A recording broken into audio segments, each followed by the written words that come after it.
Qué gran bendición volvernos a encontrar aquí en temas bíblicos, hermanos, hermanas, amigos, amigas. Es un privilegio, siempre lo digo, es un privilegio servir al Señor. Y aquí estamos precisamente para eso, para que usted sea edificado a través de la palabra del Señor.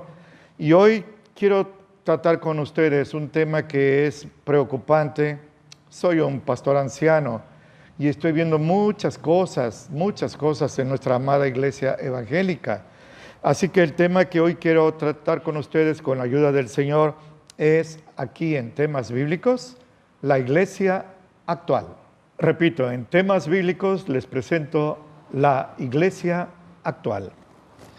Quisiera iniciar con una profecía que nuestro hermano el apóstol Pablo dijo en la segunda de Timoteo 4, 1 al 4, donde así está escrito: requiero yo, pues, delante de Dios y del Señor Jesucristo, que ha de juzgar a los vivos y a los muertos en su manifestación y en su reino, que prediques la palabra, que instes a tiempo y fuera de tiempo, redarguye, reprende, exhorta con toda paciencia y doctrina, porque vendrá tiempo cuando no soportarán la sana doctrina. Repito, vendrá tiempo cuando no soportarán la sana doctrina. En lugar de eso, teniendo comezón de oír, se amontonarán maestros conforme a sus concupiscencias y apartará de la verdad el oído y se volverán a las fábulas. Qué profecía tan delicada, pues hasta triste lo que iba a pasar, pero ya no es profecía. Estamos viendo delante de nuestros ojos que este pasaje se está cumpliendo literalmente. Fue pronunciado hace 2000 años, pero tiene un cumplimiento cabal hoy. En el versículo 3, déjenme repetirlo, así está escrito: vendrá tiempo cuando no soportarán la sana doctrina. Hermano y hermana, ni siquiera se necesita ser muy observador. Para donde usted voltee encuentra iglesias que no quieren oír sana doctrina. Háblenles de otras cosas, de revelaciones, de sueños, de apariciones, hasta de cuestiones extraterrestres. Ahí sí. ¿Por qué? Porque dice aquí, tendrán comezón de oír. Qué palabra tan gráfica, comezón de oír. Les pican las orejas por oír, pero no sana doctrina, sino fábulas, inventos humanos, interpretaciones humanas. Y dice todavía nuestro hermano el apóstol Pablo que se amontonarán maestros conforme a sus concupiscencias. De acuerdo a lo que su deseo carnal les dicta, es que se van a amontonar maestros alrededor de ellos y ellos alrededor de falsos maestros, para que les prediquen lo que ellos quieren oír.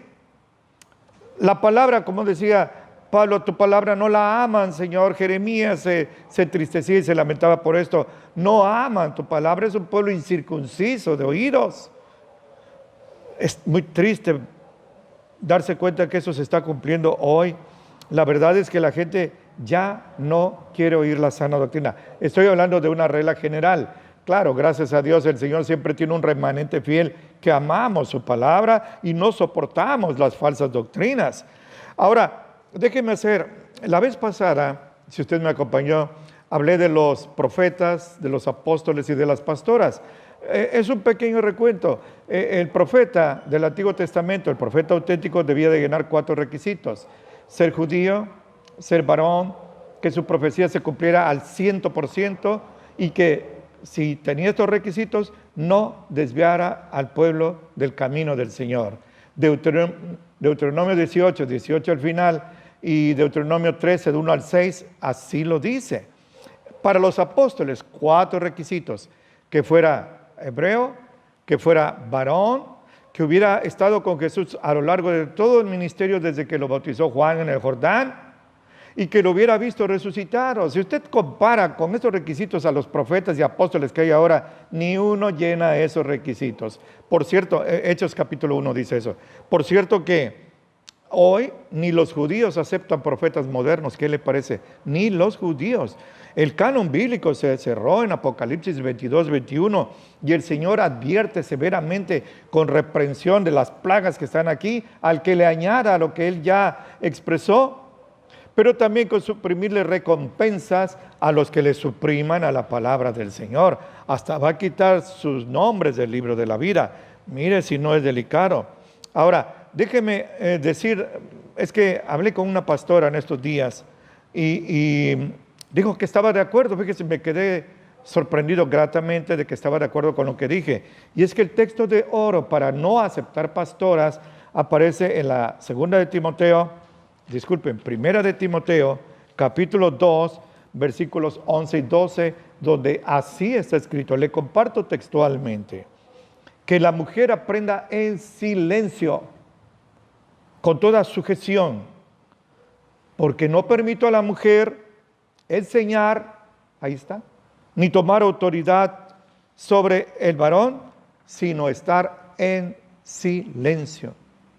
Qué interesante que entre muchos requisitos que el Señor prescribe para los pastores, todos los requisitos aparecen en género masculino, ni uno en femenino. Se los comparto. Primera de Timoteo 3, 1 al 7, así está escrito: palabra fiel, si alguno apetece obispado, buena obra desea. Conviene pues que el obispo, él es el pastor, no dice la pastora, el obispo, no dice la obispo, sea irreprensible, marido de una mujer, no dice esposa de un marido, solícito, no solícita, templado, no templada, compuesto, no compuesta, hospedador, no hospedadora. Todos los requisitos son en género masculino. El Señor, pues, yo pienso que es demasiado claro con que está en contra de que haya pastoras. Insisto, tengo buenas amigas pastoras. No discutimos este tema, porque ellas saben mi posición doctrinal y yo sé la posición doctrinal de ellas. Hablamos de otros temas que nos unen. Pero mire, la situación actual en la iglesia evangélica, y estoy hablando por regla general, es de un caos, es un caos doctrinal. Prácticamente la iglesia está en crisis en lo que a doctrinal se refiere. Mire, el último versículo 21-25 de Jueces dice así: en esos días no había rey en Israel y cada quien hacía lo que le parecía bien en sus ojos. Lo que cada quien decía, eso está bien, esto funciona, me siento bien, eso era lo correcto. Es muy triste esto. No había rey, no había quien impusiera orden. Hoy, lamentablemente, no hay quien ponga orden en lo doctrinal, porque cada iglesia tiene autonomía. Y es característico que hay iglesias que tienen ciertas doctrinas antibíblicas y a las 2 cuadras hay otra que tiene otras doctrinas que no comparten las de estas, ni estas comparten los de aquella. Cada iglesia, cada quien hace lo que le parece bien ante sus ojos. La regla es esta: si me siento bien, si con esta práctica siento bonito, emociones, si funciona, se llenó el templo, hay ofrendas grandes, el templo cada vez está más grande, con esa regla, miren el éxito de una iglesia. Pero así no se mide. Dios no lo mide así. No se fija en la cantidad, en la muchedumbre. Dios se fija en la santidad y en el respeto a su palabra, tal como Él la dictó. Por algo la dictó así. Fíjense que he oído, ahí están en internet, usted los puede buscar, ni voy a mencionar sus nombres. Y no por respeto, solamente por ética. No merece respeto, pero por ética no lo voy a hacer.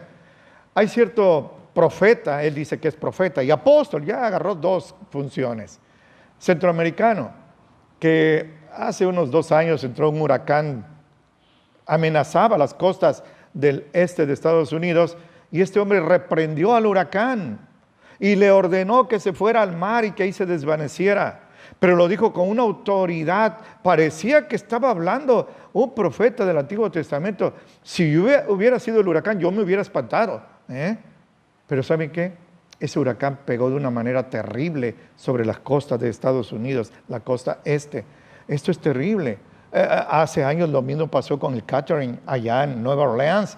Fue de los más catastróficos. El que yo le digo que fue reprendido pero no hizo caso porque es rebelde el huracán, afectó hasta Nueva York. Imagínense. Este hombre también reprendió al coronavirus y dijo, aquí no entras porque yo creo un muro para ti y te reprendo y en el nombre de Jesús te echo al mar. En su iglesia varios murieron de COVID. Él se enfermó de COVID y el COVID arrasó Estados Unidos, causando una mortandad terrible de dimensiones apocalípticas. Esto es terrible. Hay una profeta, lamentablemente es mexicana. Ella dice que antes era bruja, pero que se convirtió. Yo creo que hizo menos daño antes que ahora de cristiana. Sigue siendo bruja, pero ella dice que tuvo visiones, que fue a la isla de Patmos, donde el Señor le reveló Apocalipsis a Juan, y que ahí el cielo se abrió y oyó una voz que le decía, sube acá. Así lo hizo el Señor, pero con Juan, no con ella. Y allá estuvo con el Señor, y lo que le reveló el Señor lo hizo en un libro y se volvió, de por sí es millonaria, se volvió mucho más rica a costa o gracias a la ignorancia de los que lo escuchan. Esa mujer dice que el dinero habla, se lo pone en el oído. Si usted da una ofrenda grande, usted le da una bofetada a los demonios, a Mamón, que es uno de los demonios. Esta mujer ahora sale con la doctrina nueva. Lo digo con toda seriedad, porque no me río ni me burlo, porque es demasiado grave. Es una herejía, es una blasfemia. Jesús dijo, vayan y prediquen el evangelio a toda criatura. Id por todo el mundo, predicad el evangelio a toda criatura. Dijo, por eso le prediqué a los monos. Los monos son criaturas, ¿no? Por eso le prediqué a los monos. Imagínese usted. Las hormigas son criaturas, ¿por qué no le predica a las hormigas? Ya me imagino, una por una. Pero el versículo no termina ahí. Vaya por todo el mundo, prediquen el evangelio a toda criatura. El que crea y sea bautizado, ¿qué? ¿Le predica a un chango y de ahí lo bautiza? ¿Le predica a un pollo y antes de comérselo lo bautiza? Y la gente por carretadas da sus ofrendas y por miriadas las siguen. ¿Por qué? Porque dijo Pablo, tendrán comezón de oír no la palabra sana, sino fábulas. Y ahí se amontonan alrededor de estos maestros. Tenga usted mucho cuidado. En las iglesias no hay uniformidad, fíjense. Esta habla lenguas, dicen lenguas. Esta se caen. Aquellos danzan, estos se carcajean, aquellos se embriagan del Espíritu Santo. Otros tienen visiones, revelaciones, sueños, van al cielo, van al infierno y empiezan a hablar puras blasfemias y puras herejías. Esto es una señal de los tiempos que estamos viviendo. Los cultos y los predicadores son al gusto del cliente. ¿Qué quieres oír? Eso te voy a predicar. Pero la sana doctrina, ya lo dijo Pablo, no la soportan. Les cosa molesta porque sus oídos, dijo el profeta, son incircuncisos. No quieren oír la verdad. Esto es algo que usted debe tener muy en cuenta, hermano y hermana. No se ve en el horizonte quién vaya a detener esto. No se ve. ¿Por qué? Porque cada quien, como en Jueces 21-25, cada quien hace lo que le parece bien delante de sus ojos, porque no hay una autoridad. No hay una autoridad. Es lamentable. En la Iglesia Católica Romana hay una autoridad mundial. Los mormones tienen autoridades mundiales, los testigos tienen. La Iglesia Evangélica no. En cada colonia, en cada templo, cada quien es la autoridad. Y punto. Es lamentable, es muy lamentable que estos problemas están saliendo de adentro de la iglesia. De adentro.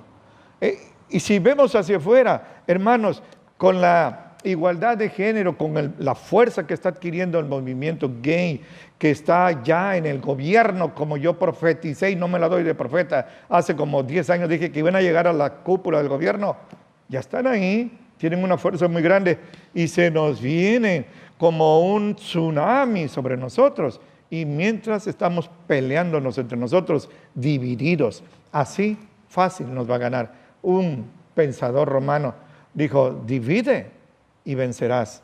Esa táctica viene del diablo y se está aplicando contra la iglesia evangélica. La iglesia de la Odisea, fíjense, en Apocalipsis 3, del 14 al 22, el Señor habla de la iglesia de la Odisea, la séptima. Es la iglesia de nuestros tiempos, es una iglesia apóstata que ni está totalmente en el mundo, ni está totalmente en la iglesia, es tibia. Y porque es tibia, el Señor le dice, yo te vomitaré de mi boca. Tú dices que estás enriquecida, que eres fuerte, que eres poderosa, que no necesitas de nada. Pero yo te pido que unjas tus ojos con colirio, el colirio de la palabra de Dios, el colirio de la Biblia y del Espíritu Santo, y veas que estás ciega, desnuda, pobre, miserable y llena de penas, llena de cuitas. Así ve el Señor a la iglesia de hoy. Y hoy se jacta, repito, de templos majestuosos, estacionamientos con carros de lujo. A la hora de las ofrendas hay que pasar 2 o 3 veces porque no alcanza la caja. Las membresías de miles. Pero a costa de no amar la sana doctrina y estar oyendo mejor fábulas. Esto es muy grave.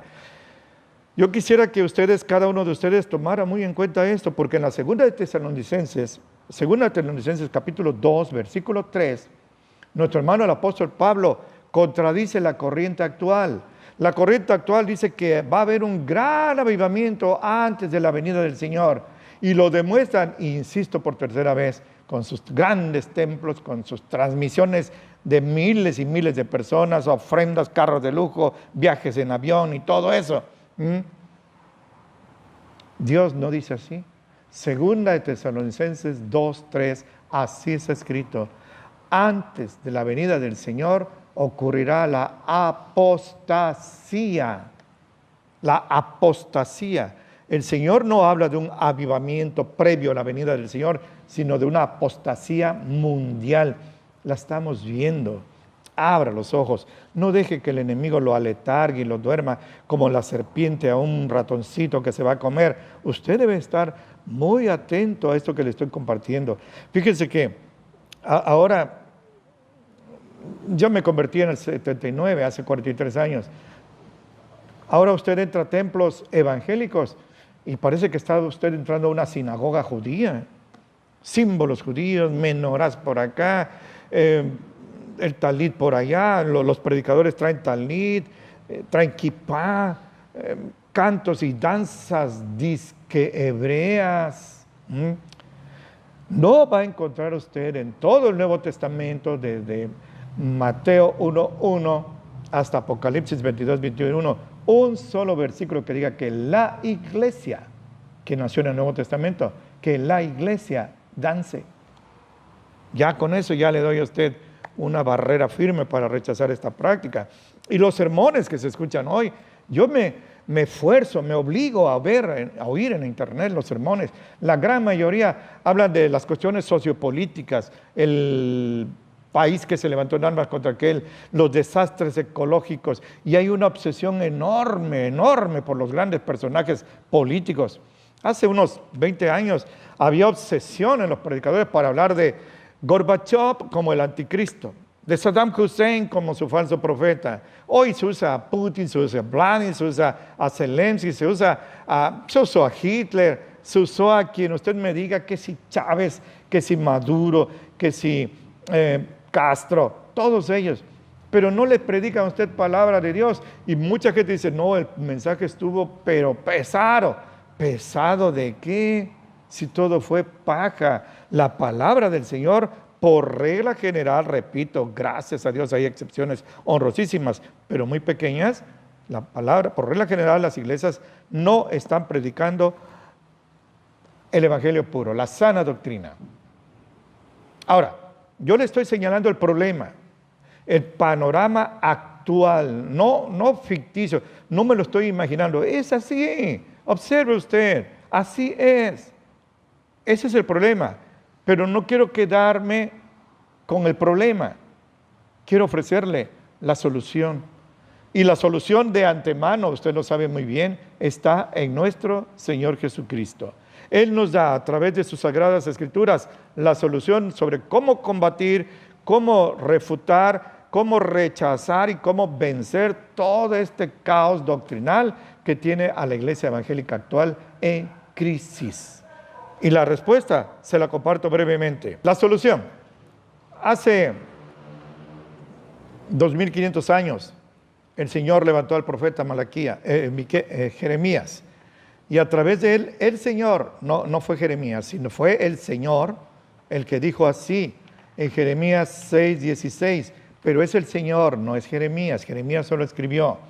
Él dijo así: así dice Jehová. Con esa autoridad hablaba Jeremías. No con la autoridad de que yo lo soñé anoche. No con la autoridad de que Dios me reveló allá en la playa. No. Así dijo Jehová. Párense en los caminos. Miren, observen y pregunten. Esta es la clave, hermano y hermana. Pregunten por las sendas antiguas. Las sendas antiguas. ¿Cómo caminaba la iglesia evangélica hace años? Pregunten. Y dice el Señor, pregunten cuál es el camino correcto y caminen por él. Caminen por él. No solo sepan cuál es el camino correcto, no, caminen por él. Y promete el Señor, y hallarán descanso para sus almas. Ahí está. Vamos a ver la solución. Pregunta, hermano, por las sendas antiguas. Cuando yo me convertí en la liturgia en las iglesias evangélicas, bueno, yo me congregaba en una iglesia pentecostés, era sencilla. Alabanzas, oraciones, el sermón, la palabra, las ofrendas. Así, liturgia sencilla, sin nada elaborado, echar humo y luces y tener unos músicos con instrumentos ahí sofisticados que cómo impresionan esa alabanza. Sentí el Espíritu Santo con esa canción. Esas son emociones, no confíe en sus emociones. Añoro aquellas alabanzas con una guitarrita sencilla, los cantos sencillos que se entonaban antes, coritos, casi infantiles, casi ingenuos, pero llenos de doctrina. Eso ya no se canta hoy. Pregunte por eso. Y como dijo el Señor a través de Jeremías, regrésese, camine por ahí para hallar descanso. ¿Cómo eran los sermones de antes? Hablaban de la Biblia, no se metían con los políticos, no se metían con la ecología, no se metían con la economía, no se metían con las cosas que pasan allá afuera. Nos predicaban la palabra de Dios porque nosotros estamos limpios por la palabra que hemos escuchado. Nuestro hermano Pablo dice en Romanos 10:17 que la fe viene por oír la palabra de Dios. La palabra del Señor dice así: santifícalos en tu verdad, tu palabra es verdad. Con la palabra de Dios, si usted se llena de ella, usted va a ser santificado. En mi corazón, dijo el salmista, he guardado tus dichos para no pecar contra ti. Eso es el primer paso. El segundo, un estudio concienzudo, detallado, como se dice teológicamente, con exégesis correcta, con hermenéutica correcta. No saque un texto de su contexto para tener un pretexto. No, entregue usted la palabra de Dios completa con el apoyo de otros libros que le van a reforzar lo que usted está enseñando. Porque la palabra de Dios, alguien dijo, la palabra de Dios es la mejor intérprete de ella misma. No necesitamos tantos libros. Hay algunos libros, algunos poquitititos que valen la pena todavía. Pero la gran mayoría, pues lástima de árboles que cortaron para hacer esos libros. Mejor no hubieran impreso nada. Estudie usted la Biblia para que sepa. Si ayer hicimos un trabajito ahí de albañil, hicimos un trabajito de albañilería, pero se aplicó una plomada para que todo lo que se hizo estuviera bien parejo, no desplomado, ¿sí? Pues esta es la plomada, así le dijo el Señor a Amós, esta es la plomada del Señor. Analice a la luz de esta plomada divina que lo que le están enseñando es correcto. Fíjese que en Hechos 17, 10 al 12, en el segundo viaje misionero de Pablo, Silas, estaba Timoteo con él, estaba Lucas, llegan a las provincias griegas y llegan a un lugar que se llama Berea. Ahí, dice ellos entraron a la sinagoga, había judíos ahí, ellos eran judíos, y entran a la sinagoga y predica Pablo. Pero dice Lucas, que es el que escribe, que los bereanos, déjenme decir ese gentilicio, los bereanos comparaban con las escrituras, con los pergaminos, porque el canon no lo tenían completo, con los pergaminos que tenían, si lo que Pablo predicaba era correcto. A esta gente de Berea no los iban a engañar, no los iban a impresionar, no, estos vienen desde lejos, eso no importaba. Lo que importaba era que su mensaje fuera correcto, como se dice, ortodoxo, fiel a la palabra de Dios.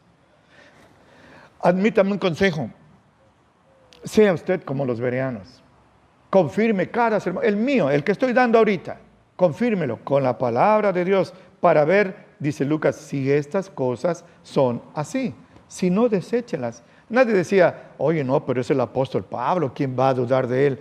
Con todo el prestigio, con toda la buena reputación que él tenía, no sé, déjenme usar esta palabra, no se tragaban el sermón porque era Pablo, lo comparaban con las Escrituras y solo así lo aprobaban.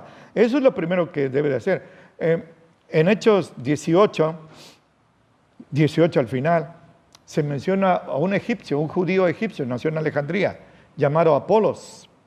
Dice la Escritura, Lucas lo escribe, que este varón era poderoso en las Escrituras. Me gusta esa expresión, poderoso en las Escrituras.